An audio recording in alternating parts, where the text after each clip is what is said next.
तो कई बार जब आप प्लान स्टार्ट करते हो आपने ये चीज़ नोटिस करी होगी दैट पहले तो वेट बहुत अच्छा लॉस होता है, 1 केजी भी देखने को मिलता है कि 4-5 हफ्ते तक 1-1 केजी वेट ड्रॉप हुआ है एंड उसके बाद स्लो हो जाता है प्रोसेस। आपका फूड चॉइसेस सेम है, वर्कआउट भी आप ठीक-ठाक कर रहे हो, but still you are not making progress जैसा आप बना रहे थे। Now what is the reason behind that and how we can navigate through it and understanding the science behind it will allow you कि आप पैनिक ना करो and over the course of time you make better progress. Now your body is N adaptive machine, उसको weight loss करना पसंद नहीं है। From an evolutionary standpoint of view अगर हम देखें तो it doesn't want to drop because of the scarcity and इसकी वजह से आपका बॉडी फाइट बैक करता है। एंड पहले तो ये चीज़ समझनी जरूरी है कि ये बेसिक फिजियोलॉजी है, it is not your personal failure, you are not doing something wrong at your end until unless आप अंडर रिपोर्ट वगैरह कर रहे हो, उसके बारे में बाद में बात करेंगे।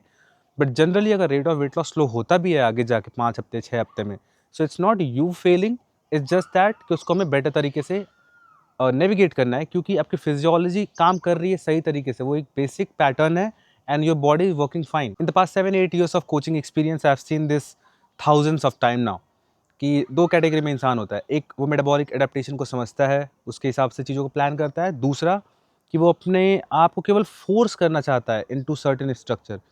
दूसरा इंसान डेफिनेटली फेल करता है most of the time because वो चीज़ों को उस बॉडी के हिसाब से प्लान नहीं कर रहा है, वो एक सर्टेन टैम्पलेट फॉलो करने की कोशिश कर रहा है। So let's dive deep and understand this more. So there are 3 patterns to this, you weigh less, adaptive thermogenesis and the third one is your NEAT drop।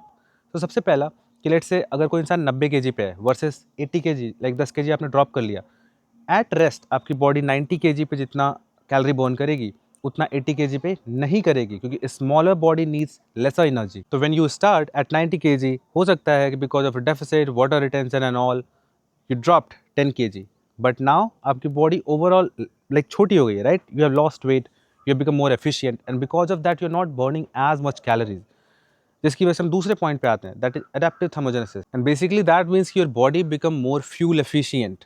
So 5 to 15% somewhere your metabolism can drop, specifically in the case where you're not planning it efficiently। Now third is your NEAT, that is non exercise activity thermogenesis, कि basically आप officially जो exercise करते हो उसके अलावा जो basic चीज़ें होती हैं वो ड्रॉप हो जाती हैं। कई केसेस में ये 200 से 400 कैलोरी पर ड्रॉप भी हो सकता है पर individual, and that is basically आपका वॉक कम हो जाना, fidgeting, the movements that I am doing subconsciously, you might even not realize it but वो नीचे आ जाता है। So then your body is conserving the energy subconsciously, you take fewer step, you walk less, you sit more. So when you combine all of this you will get a data. For an example कि week 1 में आप 2200 calorie खा रहे थे, 2700 burn कर रहे थे, 500 का डेफिसिट। वीक 6 2200 कैलोरी खा रहे हो लेकिन बर्न केवल 2400 कैलोरी कर रहे हो, 200 कैलोरी का deficit. You might be like इतने पे तो मेरा वेट लॉस हो रहा था, what happened? Nothing happened, it's just that your body is adapting to it। Now the second important pointer is leptin drops and ghrelin increase। अब यहाँ पे hormonal changes होते हैं जो कि dictate करता है कि how you're gonna lose fat। Now leptin is basically your satiety hormone that tells your brain कि भाई हो चुका है, खाना बहुत खा रहे हो, you are full now। But जैसे जैसे आप फैट लॉस करते हो वो नीचे आता जाता है। Now then lower leptin means increased hunger signals। Now couple of research दिखाती हैं कि उस केसेस में 100 calories per day as in correlated to hunger वो बढ़ जाता है। So even if you are eating only 100 extra calories, now you are also burning less, so because of which ये combine होता है। Now इसमें जो ghrelin second वाला था वो बढ़ जाता है and because of which you think more about food, cravings की intensity जो होती है वो बढ़ जाती है and then specifically for high calorie food आप उसको ज़्यादा खाते हो। अब यहाँ पे एक psychological impact भी है कि a lot of time जब आपकी cravings intensify हो रही हैं, now you don't have as much control, as much will power जितना आप सोचते हो, तो sometime you will be like कि ठीक है एक बाइट खा लेता हूँ, बट वो एक bite turn into a whole packet. So जहाँ पे केवल आप हो सकता था 50 एक्स्ट्रा कैलोरीज खाने वाले थे, now you finish 350 calories and because of which obviously आपको पता है कि it will hammer on your deficit, जिसकी वजह से आपका रेट ऑफ वेट लॉस कम हो सकता है या इनफैक्ट बढ़ भी सकता है। हाँ, in this case what you should be doing, कई बार क्या होता है ना, इंसान एकदम से पैनिक करता है, एक हफ्ते वेट ड्रॉप नहीं हुआ, फटाक से 500 कैलोरी कम कर दी, and this is the mistake जो आपको नहीं बनानी है। पहले तो आप अपना वीकली एवरेज निकालो, एक हफ्ते वेट करो, देखो कहीं आप गलतियाँ तो नहीं कर रहे, कहीं अंडर रिपोर्टिंग तो नहीं हो रही। Post that again wait for another week, अब अपना बाई वीकली एवरेज देखो, क्या अभी भी वेट स्टक है, आप सब कुछ सही कर रहे हो फिर भी वेट नीचे नहीं जा रहा, then what you have to do. 3 तरीके से कर सकते हैं। पहला डायरेक्ट डेफिसिट बढ़ाया कि लेट से 2400 कैलोरी खा रहे थे तो उसको आपने 2200 कैलोरी पे ले आए, अभी वो 200 कैलोरी का डेफिसिट एक्स्ट्रा बन गया। इफ़ नॉट दैट मेरा पर्सनल प्रेफरेंस है कि 2000 एक्स्ट्रा स्टेप बढ़ा दिए पर डे, तो that's like 14,000 extra step in a week. और what you can do third कि आप दोनों को कंबाइन कर सकते हो कि 100 कैलोरीज की एक्स्ट्रा डेफिसिट बढ़ाई और 1500 स्टेप और बढ़ा दिए। तो these are the right parameter. अगर आप एकदम से पैनिक करोगे, right, it's not gonna end well for you, because slashing your calorie is the last thing that you want to do.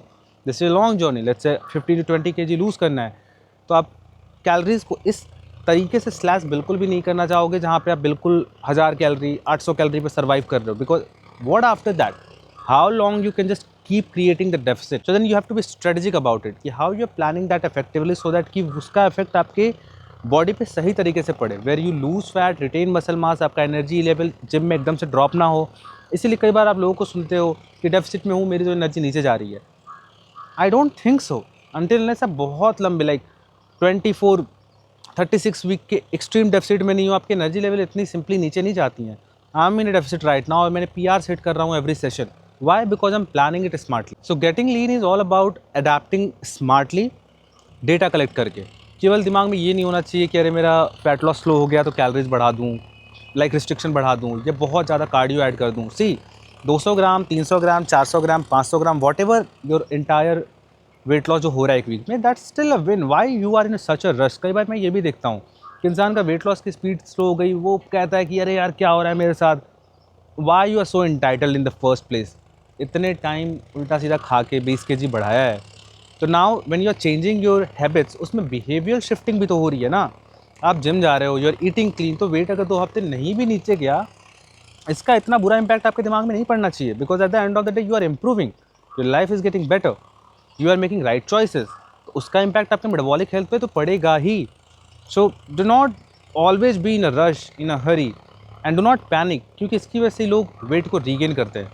So I hope this video help you understanding why it happens and how you can smartly adjust to these things. I'll see you in the next one, and if you have any queries, feel free to drop in the comments or the inbox, and I'll be more than happy to help you out.